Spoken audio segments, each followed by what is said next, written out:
ప్రభుత్వ జూనియర్ కళాశాల నందు ఇక్కడ విచ్చేసినటువంటి ఈ పిల్లలు అంటే మానసిక వికలాంగులు ఈ ప్రీవియస్ ఇయర్లో వచ్చేసి 10th పాస్ అవడం అయింది.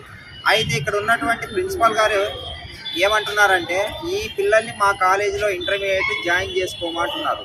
అదే ఈ పిల్లలు అంటే ఇదే పిల్లలు మరి ఇంకా లేడీస్ వాళ్ళు ఇక్కడ 10th పాస్ అయిన పిల్లల్ని ఈరోజు అక్కడ గర్ల్స్ అంటే మన యొక్క గర్ల్స్ కాలేజీలో ఇంటర్మీడియట్కి జాయిన్ కూడా ఇంక చేసుకున్నారు. మరి ఈ పిల్లలకు కూడా అదే అవకాశం కల్పించాలని నేను యాజమాన్యమేమి సిబ్బందిని కూడా నేను ఇక్కడ నుంచి కోరడం అయింది మా యొక్క టీఎఫ్ ద్వారా.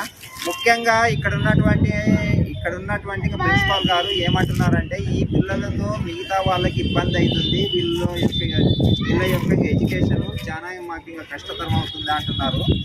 నేను ఉన్నతాధికారులకు సంబంధించినటువంటి నివేదిక పంపించి వాళ్ళ ద్వారా ఓకే అంటేనే నేను చేర్చుకుంటాను అంటున్నారు. కాబట్టి ఇప్పటికైనా ప్రభుత్వానికి సంబంధించినటువంటి ఎడ్యుకేషన్ డిపార్ట్మెంట్ వాళ్ళు వికలాంగులకి సమాన హక్కులు సమానమైనటువంటి చట్టాల క్రింద వీళ్ళకి ఇక్కడ అడ్మిషన్లు ఇవ్వాలని చెప్పి మేము డిఎఫ్ ద్వారా డిమాండ్ చేస్తున్నాము. నా పేరు వచ్చేసి బీసీ నాగరాజు, రాష్ట్ర అధ్యక్షుడు.